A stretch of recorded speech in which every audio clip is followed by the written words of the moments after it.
In this lesson, we're going to be looking at Objective 3.7, Solutions and Mixtures.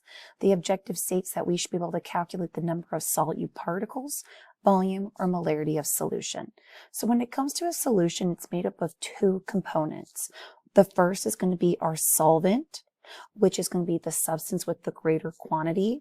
This is generally going to be the one doing the dissolving. Most cases, and this isn't always the case, water is going to be our solvent, especially when we're talking about making solutions. Generally, our solvent's going to be water. Next, the other component of a solution is the solute. This is the substance with the lesser quantity. This is generally going to be a salt. It's the one being dissolved. An example could just be NaCl or any other type of ionic compound. Next, when it comes to concentration, it is going to be the amount of solute in moles in a solvent. And generally our solvent, we're going to be looking at in liters. So we describe concentration many different ways, but the most important is going to be molarity. If you actually look online, you actually will learn another type of concentration called molality, and there's a bunch of other ones as well. Molarity is the one that's the most commonly used in chemistry, especially in the laboratory. All right, so it can be denoted by brackets. Okay, the brackets mean concentration. So if you see brackets with a chemical formula in the middle and it just tells you 1.25, essentially what that's saying is just 1.25 big M for molarity or molar HCl. So it's honestly just going to be the same thing, okay? But yeah, this is just a way to express how many moles are in 1 liter of that solution, whatever that you're working with. It actually can be denoted by an equation. So molarity, big M, is N over V. So based off that concentration definition, the N is the moles of the solute. V is going to be volume of solvent. And remember, this is going to be in liters. So here, putting it together, your big M molarity is moles per liter. Okay. Please note when it comes to the moles, you may have to convert grams to moles or moles to gram. And we would just use the molar mass for that. We learned that in Objective 1.1. Also, a lot of times you may be given milliliters or you may have liters and you need to convert to milliliters. Because remember, whenever we're working in the lab, we're going to be using graduated cylinders, we're going to be using burettes, and those are measured in milliliters. So here we'll have to do those conversions quite a bit.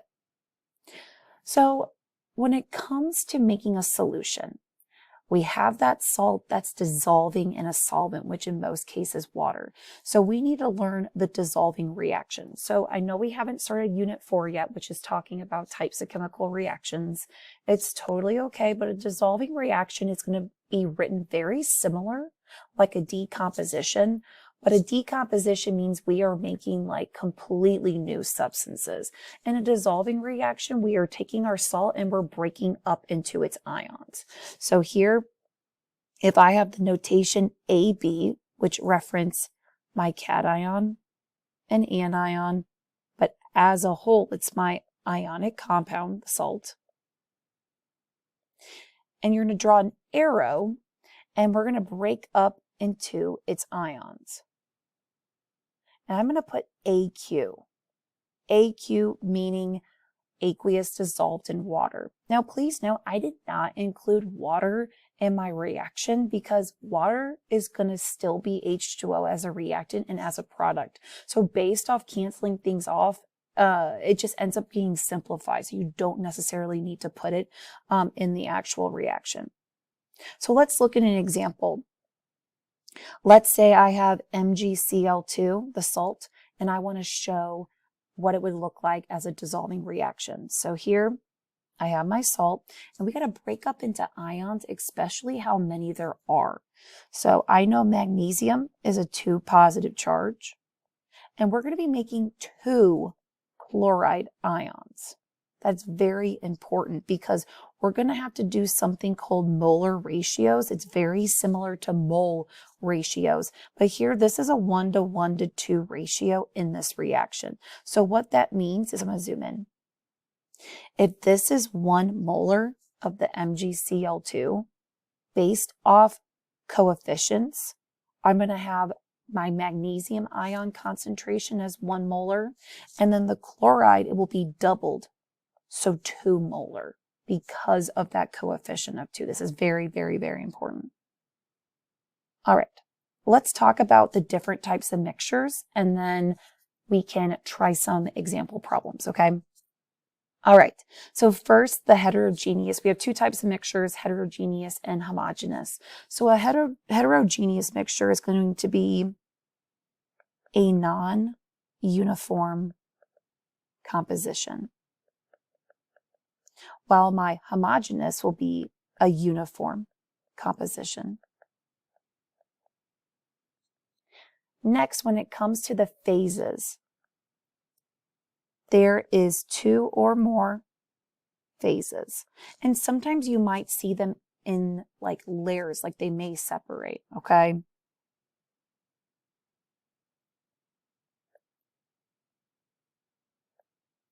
While the homogeneous is going to be only 1 phase.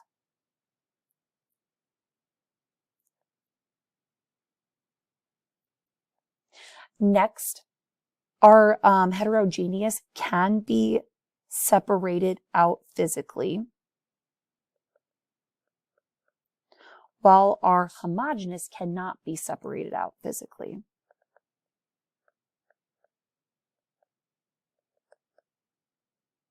And we'll take a peek at in Objective 3.9 how we can actually separate the 2 different types of mixtures, okay? All right, but yeah, with that separating out physically for homogeneous, you're gonna have to have some type of chemical reaction or something else is gonna have to happen. But we will talk about, for the heterogeneous, the different ways that you can separate them out if they're in multiple phases. So I have some particle diagrams, which I wanna give us just a few examples to kind of give to light what type of examples we can make connections to that type of mixture. So for the first one, for heterogeneous, a few different examples. One could be sand. Another could be oil and water. And next could be paint. Next, some examples of homogeneous can be air.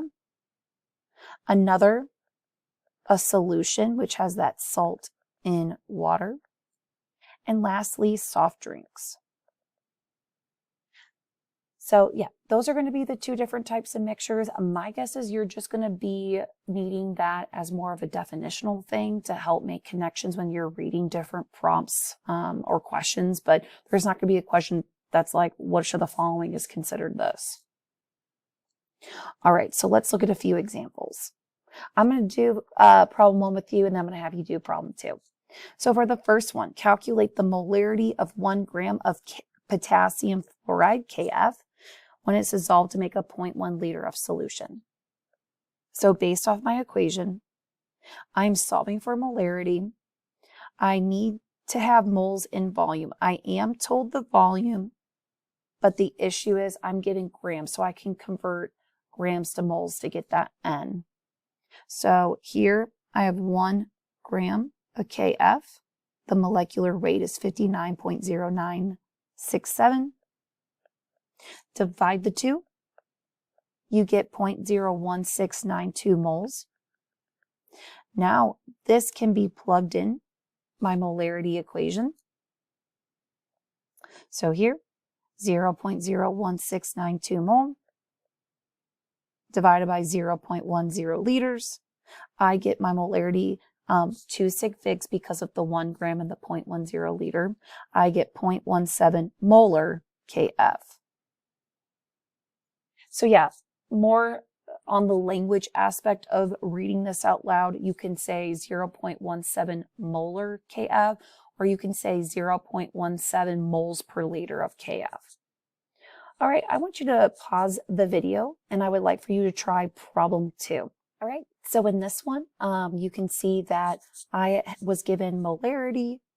I was also given grams, and I'm solving for V. So first I converted grams to moles and I got 3.375, so I plugged that in. Be careful with this setup, okay?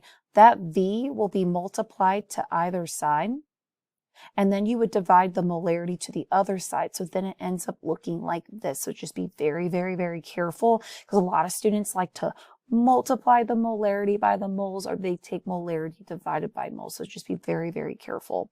Here I get 251 milliliters after I had gotten my liters, because there was 1,000 milliliters in a liter. All right, so we're going to start this one off together, and I'm going to pause the video and have you finish the rest, okay? So here we want to find the concentration of the chloride ion in a solution that is made by dissolving 10 grams of zinc chloride in a solution that has a final volume of this. So here, the fact that we're trying to find the concentration of the ion, my advice is to start the problem by writing out the dissolving reaction. So I have zinc chloride salt, and it breaks up into 1 zinc and 2 Cl minus. So I'll be solving for this concentration. So looking back at the molarity equation, I am solving for molarity. I need to get moles from my 10 grams, but volume is going to be 0.500 liters. So quickly converting grams to moles. 10 grams of zinc chloride. Molar mass is 136.28 grams per mole. I end up getting, 0.073378 moles. And so here, molarity, just putting this back over here, take those moles and divide by 0.500 liters, I get the molarity as 0.147 molar. Also, just real quickly, make sure to not round so much and stop at like 0.07, just because we're not at sig figs yet. Sig figs would be our final answer. So just be very careful, and the more numbers you have, the more consistent you're going to be with your final answer. So here, based off ratios, if this is 0.147, zinc chloride to zinc is 1:1 ratio, but the zinc chloride to chloride is a 1:2. So I'm going to take 0.147 and multiply it by 2. I realized I was going to have you guys finish the second half of this video, but second half of this problem, but I think it was probably best that I went over it anyways. Moving on to the dilution, the dilution part of this objective. Dilution is when we use a stock solution or something just with a highly concentrated solution. So something that has a super high concentration, okay? But I'll talk about stock solution in just a second. And we dilute it with water to make a lower concentrated solution. So the equation for this is M1V1 equals M2V2. So one side of the equation is going to be your stock, your highly concentrated thing, and the other side is going to be your desired. Okay, so looking at problem 3, I know it says you do, but I kind of want to talk this out with you. So here, you are trying to make this right here, 3 liters of 0.5 molar H2SO4, but you have a stock or higher concentrated solution of sulfuric acid that's 18 molar. So here, the only variable we didn't know was how much volume.